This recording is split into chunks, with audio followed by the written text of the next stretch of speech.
obscuro.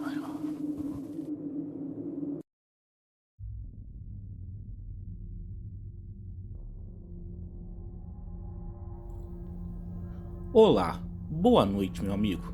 É com muita satisfação que venho até você e desejo a você e sua família e a todos os ouvintes e inscritos do Território Obscuro um feliz 2022, com as bênçãos e graças de Deus sobre suas vidas, caminhos e trabalhos. Como sabe, eu sou o Fernando da Transportadora e passo nesse momento a te contar um relato do meu conhecido, o Júlio, como se fosse ele mesmo falando. Boa noite, meu nome é Júlio e venho até aqui por intermédio do meu amigo Fernando contar uma história da minha família, que tanto eu como meus irmãos e primos já ouvimos muitas vezes desde pequenos. A batalha do nosso avô com um bicho horrível que diziam ser um lobisomem.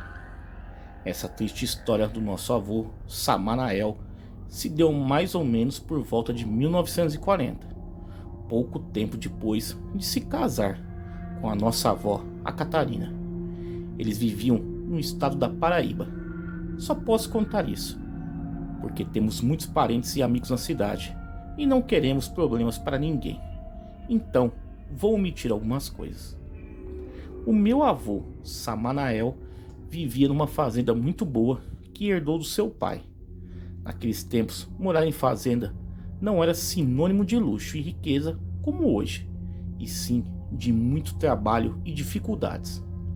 A fazenda era de terras boas, com mina de água, criação de porcos, cabritos, galinhas, patos, marrecos e algumas poucas cabeças de gado leiteiro, porque naquela época pessoas pobres tinham que plantar e criar animais para comer e sustentar suas famílias. O meu avô tinha um ajudante com ele, que era seu primo, e tipo um capataz, o Isaquiel, que também era casado e o ajudava na lida dura do dia a dia. A vida lá foi boa, com muito trabalho e tinha paz. Até que um dia, o vizinho da fazenda do lado, que dividia um cerca, falou ao meu avô que nos fundos de suas terras, onde já era o sítio de uma senhora viúva e com filhos pequenos, num celeiro velho abandonado, estava morando um casal bem estranho e nada simpáticos. E desde que a chegada deles, o vizinho, o seu Paulo, já tinha dado a falta de alguns leitões e quis saber, mesmo do meu avô, que se disse não ter percebido nada. Os dias se passaram e um dia na estrada, a caminho da fazenda, o meu avô viu tal estranho casal. Disse que era um pior que o outro, o homem sujo e a mulher encardida. Pareciam andarilhos, e que um deles, ou os dois, fediam forte por demais, e ambos eram antipáticos. O homem encarou meu avô fixamente por instantes, e depois desviou o olhar. O seu Paulo, o vizinho, já havia reclamado que seus cachorros latiam muito à noite e corriam de um lado para o outro, coisa que não faziam antes e que ainda está assumindo seus leitões e os pintinhos das galinhas, e até a ninhada da sua cachorra desapareceu. O seu Paulo, tomado de desconfiança, foi falar com a sitiante viúva sobre as pessoas estranhas nas suas terras. Então a mesma falou que, por pena e também receio do casal, permitiu que eles ficassem lá no velho estábulo, que era dos primeiros donos do sítio, e que também a mulher estava grávida, e por isso permitiu que lá ficassem. Seu Paulo reclamou do sumiço dos seus animais e das suspeitas de roubo do casal, mas sem provas ele se calou, e a vida seguiu, e também os desaparecimentos de seus animais, até uma noite em que os cachorros latiam e choravam muito. Seu Paulo então pegou sua espingarda e saiu para fora. Viu um vulto no meio da escuridão, dentro do seu chiqueiro, e quando gritou "pega ladrão", disse que aquele vulto correu rápido demais, pulou as cercas no fundo da fazenda, e quando o dia amanheceu, seu Paulo viu muito sangue, tripas dentro do chiqueiro, e deu a falta de uma matriz sua.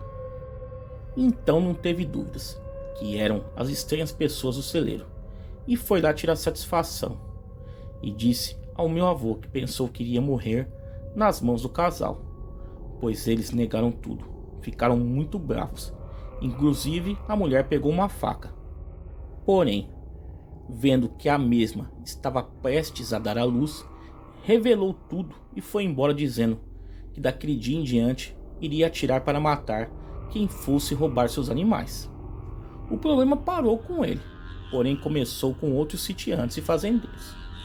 O meu avô foi poupado por um tempo, porém, quando começou a ocorrer com ele, foi sério e o seu prejuízo foi grande.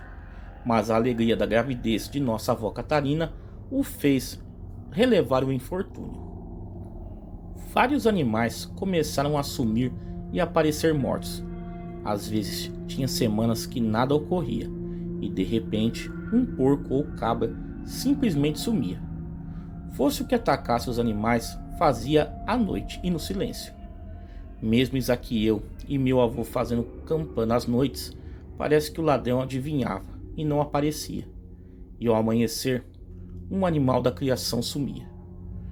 Teve um sitiante que teve por 2 noites seguidas seu galinheiro atacado e suas aves dizimadas. Alguma coisa atacou arrancando asas e penas e até a cabeça dos animais.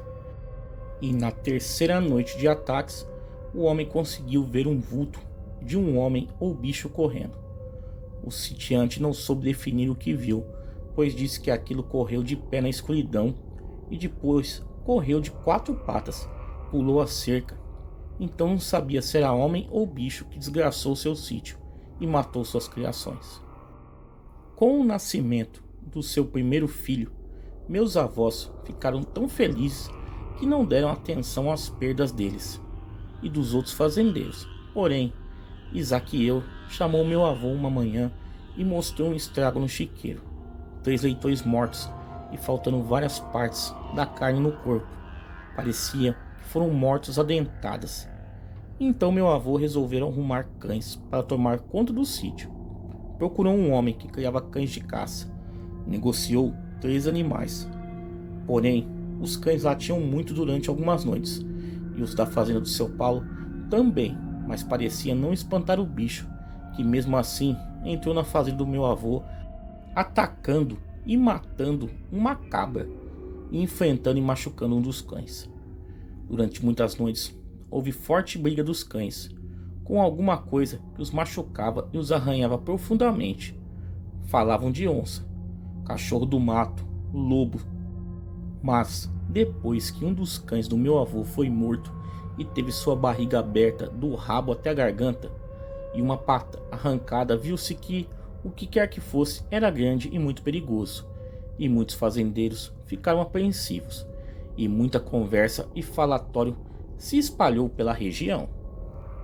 O problema maior que ocorreu foi com um vizinho da região, um homem que, além de ter seus animais mortos, teve alguma coisa que tentou muito entrar em sua casa durante algumas noites. Disse esse homem que era algo que fazia um forte chiado, tinha muito mau cheiro e respirava forte e muito rápido. Quando tomado de coragem, esse homem espiou por uma greta da janela. Disse ter visto alguma coisa que era negra, mais escura que a própria escuridão, e que os olhos brilhavam forte, até mesmo no escuro. Essa coisa forçou muito sua porta e suas janelas, chegando a dar murros que tremiam a casa. E quanto mais ele gritava, falando que estava com uma arma e ia atirar, mais parecia endurecer o homem ou bicho que rodeava a casa, dando fortes pancadas até nas paredes. O flagelo só parou quando o dia ameaçou arraiar, e pela manhã, vendo ao redor de sua casa enormes pegadas e rastros, as portas e as paredes arranhadas, e uma enorme rachadura em sua porta, que por sorte divina não quebrou. Ele não pensou muito, pegou sua família e filhos e foi embora do seu sítio, por medo, e também por ter visto pela manhã a carnificina feita em seu chiqueiro, e com seus cachorros, todos dilacerados e esquartejados. Um medo inominável tomou conta de muitas pessoas, que diziam ser um lobisomem que atacava e rondava sítios e fazendas. Numa manhã, o meu avô Samanael foi à cidadezinha no armazém pegar coisas de primeira necessidade. E jogando conversa fora com seu José Assis, o dono da venda, viu o estranho e muito mal cheiroso homem que morava de favor no sítio da vizinha viúva, adentrando a venda. Diz que o homem tinha um cheiro que não dava para explicar, algo que ardia até o nariz, uma barba enorme, com sujeira, com folhas e gravetos, como se tivesse rolado no chão. Era um homem grotesco. O sujeito entrou, pegou e pagou pelo que precisava e foi embora. Então seu José Assis começou a falar que Dona Jacinta, a viúva, estava arrependida de dar guarida ao homem e sua família. Ele era violento, que sua esposa sempre aparecia toda machucada e que o bebê chorava muito durante todas as noites, e que o estranho homem pegava todas as noites o bebê e sumia com ele, noite afora, deixando a mulher chorando e muito nervosa. Que ele batia na esposa, pois às vezes ela parecia tão machucada que mal podia andar, e que a Dona Jacinta estava com medo, mas não sabia o que fazer. O meu avô ouviu tudo, não gostou das notícias, mas pouco poderia fazer para ajudar. Também ouviu da boca do seu José Assis que quanto antes o meu avô batizasse o filho menor, porque se fosse um lobisomem rodando os sítios, seu filho corria grave perigo. Tomado por medo e ouvindo o conselho, o meu avô passou na igreja e marcou com o padre o batismo de seu primogênito. Porém o destino foi amargo e cruel, e a vida planejava açoitar com mãos de ferro e chicote de aço os corações do meu avô Samanael e minha avó Catarina, com uma fatalidade que deixaria dores e cicatrizes profundas. O batismo da criança foi marcado, e como sempre de costume, um almoço seria dado. Seu Paulo e sua esposa seriam os padrinhos. A vida correu e seguiu seu rumo pelos dias que se seguiram, até que numa manhã, o meu avô e o Isaquiel, seu primo, encontraram um rastro de sangue que saía do curral das vacas e deram falta de um bezerro muito bonito que tinha nascido há poucos dias, o qual tinha trago alegrias, pois era um macho bonito e um excelente reprodutor no futuro. Então seguiram o rastro de sangue que dava no cercado da divisa do sítio da viúva Jacinta e seguia para dentro. Tomado de muita raiva, Isaquiel falou ao meu avô: "Isso é coisa daquela gente desgraçada do sítio da velha, pois eu vi umas 2 vezes aquele homem fedorento roubando o leite de uma das vacas nossas, e não falei nada. Mas outro dia peguei ele em flagrante e expulsei ele daqui. Falei que o leite era para o bezerro e para a gente vender, e se ele quisesse era para comprar ou pedir para você. Mas ele não gostou, e disse que na próxima vez chamava o delegado e dava parte do roubo. Isso só pode ser coisa dele. Não te falei antes para não encher sua cabeça." Então meu avô e seu primo pegaram a espingarda e foram lá no sítio da vizinha, que apesar de pedir pelo amor de Deus, não teve jeito. Eles entraram e foram para o fundo do sítio e encontraram a carcaça do bezerro, que teve a barriga aberta e devorada, e a cabeça estava apenas segura por uma pele e quase decepada. O meu avô ficou muito nervoso e falou para o casal que estava dentro do celeiro e para a Dona Jacinta: "Isso é a última vez que acontece. Já tive vários cabritos, marrecos mortos, porcos também, e agora esse bezerro. E toda essa desgraça começou depois que esses vagabundos chegaram aqui. Se amanhã eles estiverem aqui e sumir mais algum animal, eu vou matar os 2. Não aceito mais isso. Eu vivo e sustento meu filho e esposa com os bichos que crio, e não vou perder mais nenhum. Ou esse povo vai embora, ou eu vou ter que matar um deles para ter paz." A mulher, a Dona Jacinta, pediu perdão e disse que ia pagar o prejuízo, mas que não foi o casal que tinha feito aquilo. Então meu avô falou do roubo do leite e deu prazo: ou eles iam embora, ou ele ia perder a cabeça. E lá de dentro do celeiro, o meu avô ouviu o homem dizendo: "Nós vamos embora dessa terra desgraçada. Amanhã vamos embora, eu prometo." Então o meu avô foi embora muito irritado, mas feliz em saber que aquele mal iria embora. e eles iam ter paz de novo. Mas não foi o que aconteceu. Naquela noite, os cães não deram paz de tanto latir e uivarem, mas pela manhã estava tudo bem.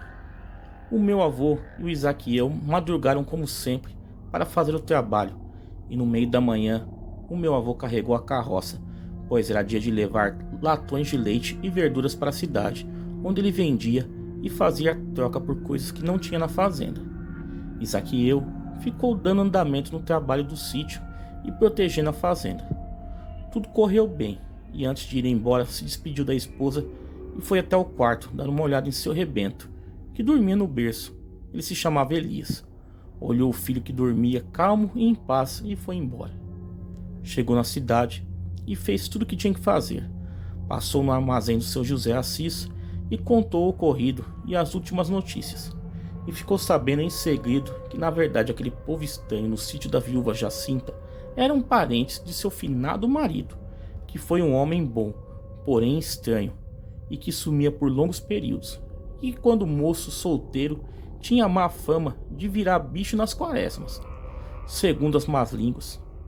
Bom, porém ninguém nunca viu, mas que pela região sempre ouvia história de aparições de coisas estranhas e um bicho que de épocas em épocas fazia estragos em sítios e fazendas. O meu avô não sabia dessas coisas, porque não foi criado pelo pai, e sim pelo avô materno. Seu pai era um homem bom, porém agressivo e violento quando bebia, e por diversas vezes bateu na mãe de Samanael, e por isso o meu avô tirou a filha e neto das mãos do pai de Samanael e os criou. Na morte do pai, ele herdou a fazenda. Bom, meu avô ouviu tudo e estava tomando uma pinga e conversando quando um empregado do seu Paulo chegou atrás dele, procurando por toda a cidade, dizendo que ele precisava voltar à sua fazenda, pois um problema tinha acontecido em sua casa. Seu coração bateu forte e acelerou, e um arrepio, um aperto na garganta, amarguraram sua alma. Mas ele deixou tudo por ali e foi até sua fazenda. O homem que veio atrás deles apenas falava que tinha que ir embora, pois era urgente, e dizia não saber de mais nada. Mas seu coração de pai falava em silêncio o tempo todo: Elias, Elias. Dor, sofrimento e desespero foi o que encontrou meu avô Samanael ao chegar na fazenda. Ele descobriu que seu filho tinha desaparecido do bercinho. Minha avó Catarina o amamentava a cada 3 horas, pois o bebê era um relógio que chorava a cada 3 horas para mamar. E entre os afazeres da casa e ao cuidar do filho, ela se distraiu, e quando se deu conta, já passava do tempo da última mamada. Chegando ao quarto, não viu seu filho. Tinha desaparecido do berço, e entre o susto e desespero, ela começou a chorar e gritar. Isaquiel e sua esposa vieram e procuraram por toda a casa, e nada, apenas o berço vazio e marcas de barro do lado de fora da janela, como se algo ou alguém tivesse escalado a janela. O meu avô disse que enlouqueceu. Gritava pelo filho e andava de um lado para o outro em desespero. Então, num ato de desespero, ele pegou sua espingarda e disse que seu filho devia ter sido roubado pelos parentes da viúva Jacinta. E ele e o Ezequiel foram até lá. Entraram num sítio da viúva e foram até o celeiro onde o casal ficava, mas lá estava vazio. Então os gritos do meu avô perguntou aonde estava o seu filho e os parentes dela. Ela disse não saber de nada, apenas que o casal tinha ido embora. Acho que pela dor e desespero do meu avô, que era sempre foi até a sua morte um homem calmo e bom, perdeu a cabeça, bateu na viúva Jacinta, a jogando no chão e enforcando a mulher. Isaquiel tentou segurar ele, mas não conseguiu. O meu avô disse que ia matar ela se ela não falasse para onde seus parentes foram com seu filho. Debaixo de muitas pancadas, a viúva confessou que o casal foi embora pela manhã apenas levando o filho deles, que chorava muito, e não viu outra criança, e negou que eles fossem seus parentes.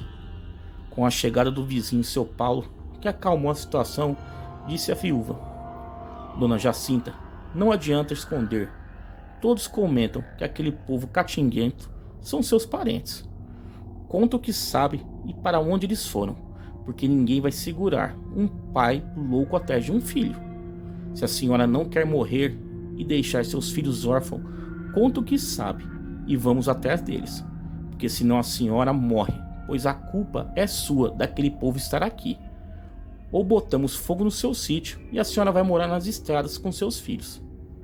Depois disso, com medo, a viúva falou que não gostava de seus parentes, mas que tinha que dar abrigo para eles, e que o casal saiu de lá com muita raiva do seu Samanael e iriam embora para a casa de um parente na cidade de Areias. A mulher disse que ficariam num sítio velho e quase abandonado do seu sogro, e disse como chegar até lá.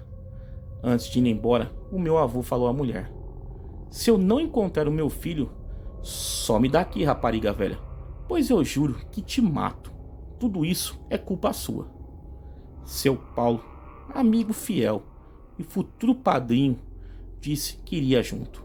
Arrumou um empregado para tomar conta de minha avó Catarina e da mulher do Isaquiel, dos afazeres da fazenda, e arrumou mais 2 homens, todos armados, e cavalos, e foram para a cidade de Areias, que da cidade que meu avô para essa eram quase 100 quilômetros.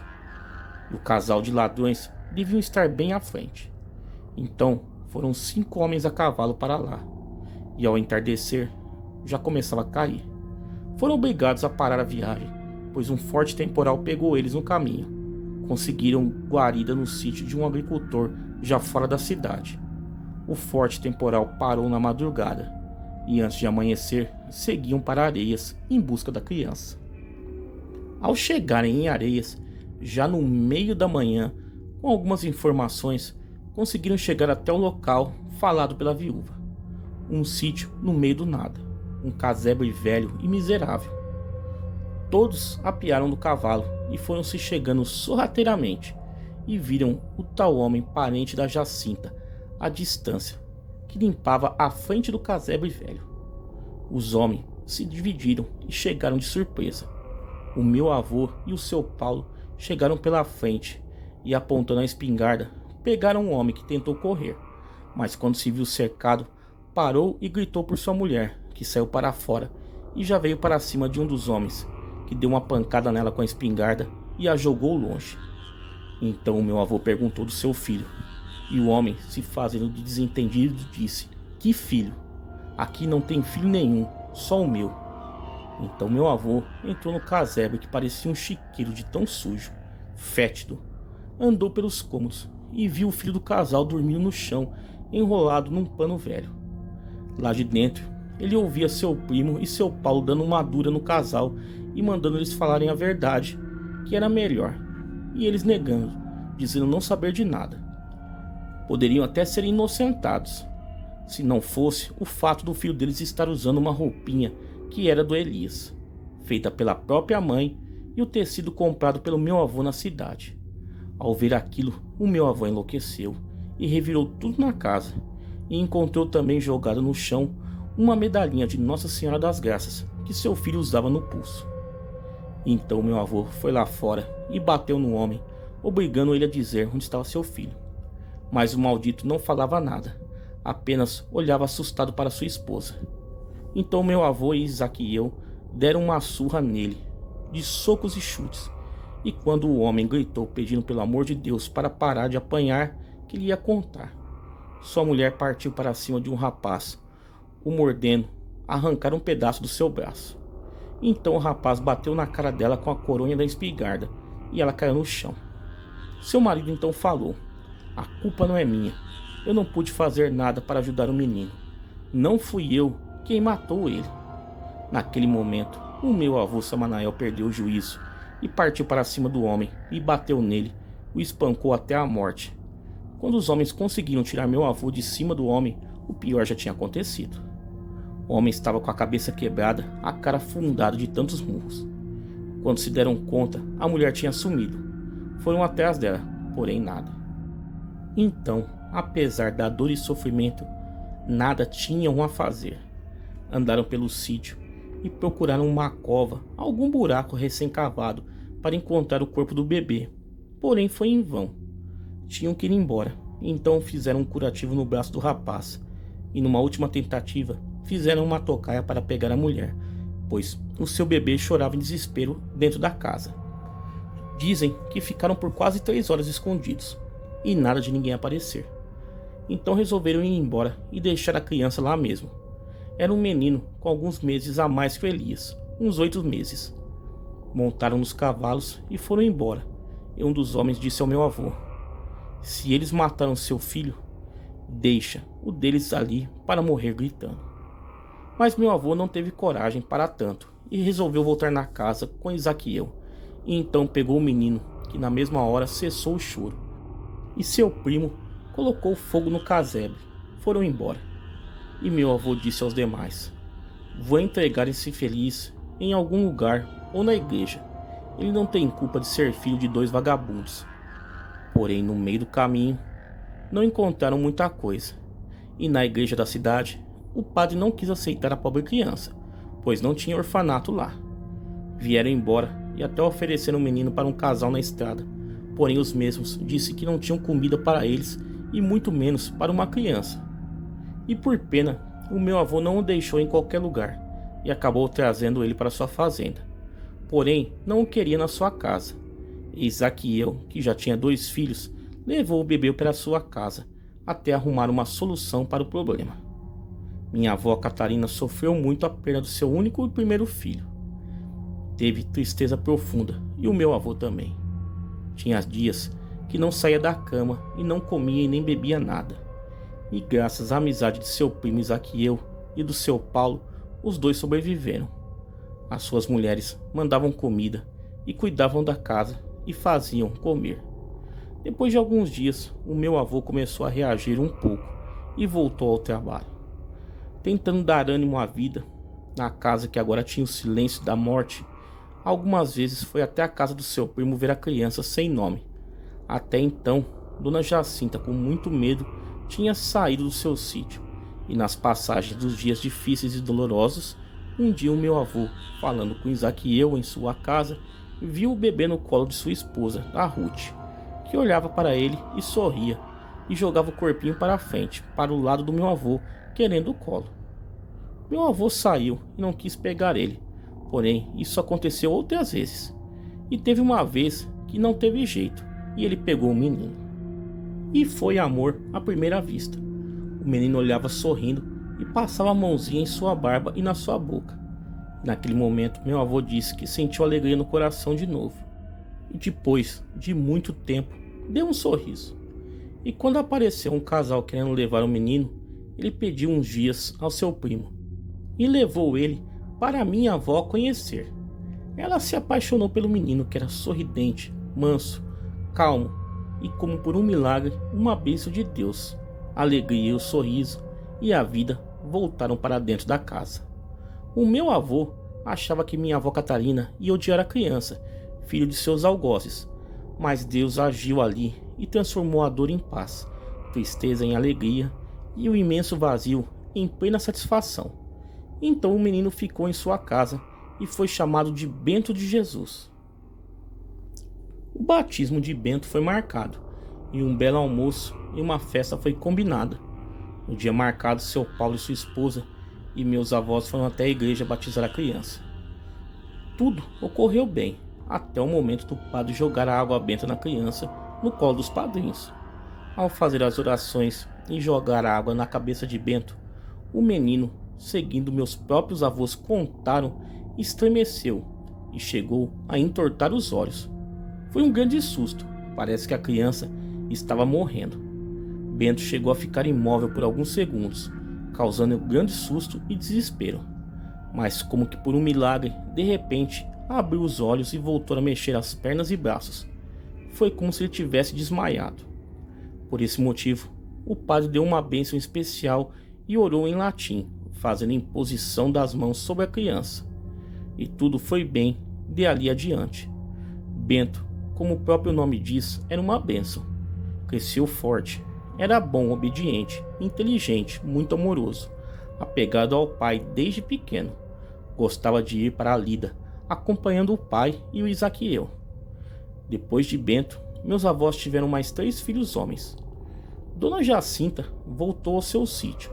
Meu avô a perdoou, Mas ela, ao saber que Bento era filho dos seus parentes, não gostou e disse para minha avó tomar cuidado, pois o sangue dele era ruim, pois a família de seu marido eram do mal.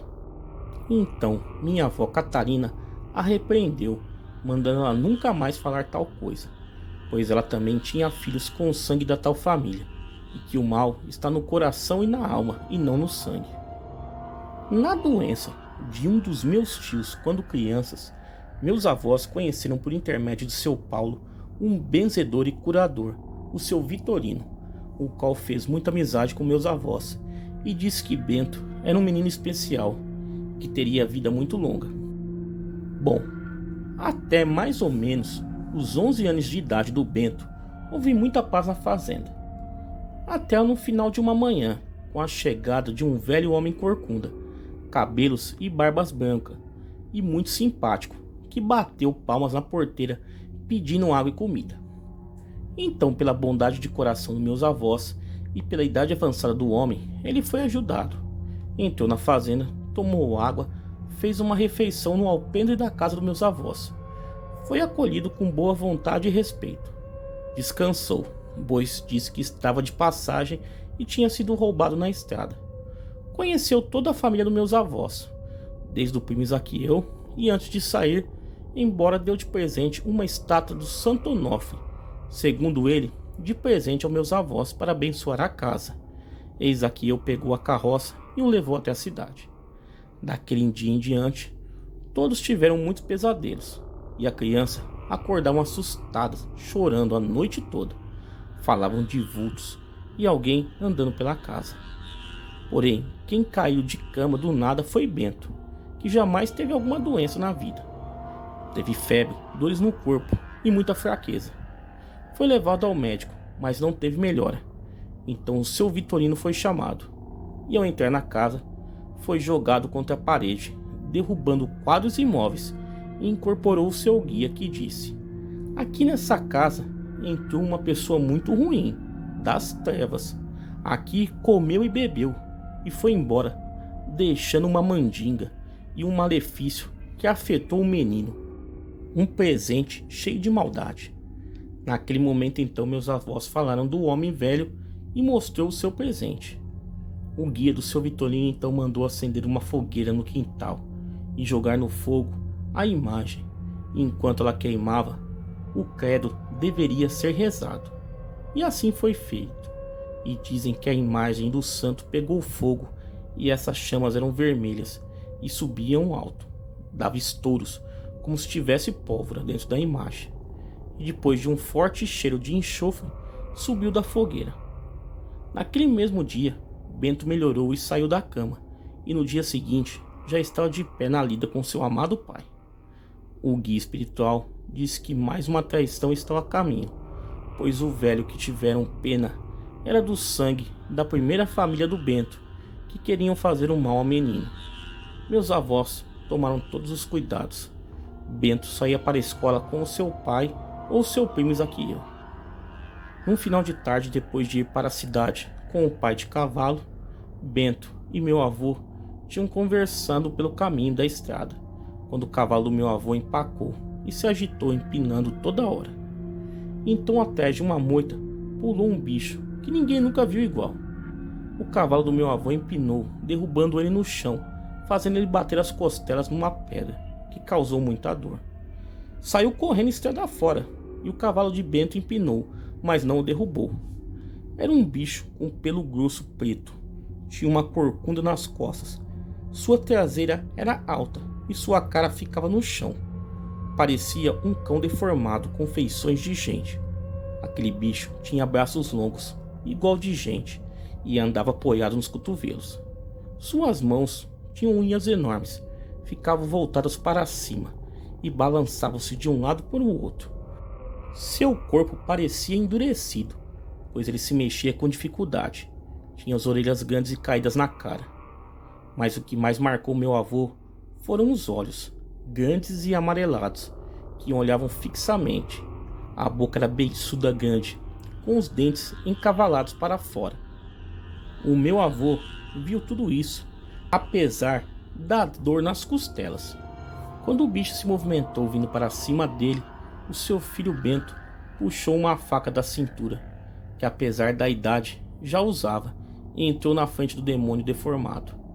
O bicho nele não avançou, porém rosnou e tentou por diversas vezes passar por ele e atacar seu pai. O meu avô, apesar da dor, se levantou e puxou o seu facão, e o diabo se levantou como um ser humano e veio para cima. E de repente, no ouvido do meu avô, foi dito uma coisa: usa o facão na mão esquerda. E quando ele obedeceu essa voz e mudou de mão, o bicho parou, rosnou e recuou para o mato. Nesse momento, o meu avô chamou seu filho, e eles subiram no cavalo e foram embora. O animal, o demônio, correu pelo mato, mas não atacou eles, até eles chegarem na fazenda. Meu avô teve 4 costelas quebradas, mas graças a Deus não teve o pulmão perfurado. Depois desse dia, a fazenda foi atacada uma vez à noite e 3 cachorros foram mortos, despedaçados. Tinha um pedaço dos cachorros de porcos por todos os lados e até na estrada. A fazenda do seu Paulo também sofreu ataque. 3 vacas foram totalmente dilaceradas. Seu Vitorino foi chamado e um plano foi armado para pôr fim na besta profana e maldita, pois aquilo era vingança e não iria parar ali.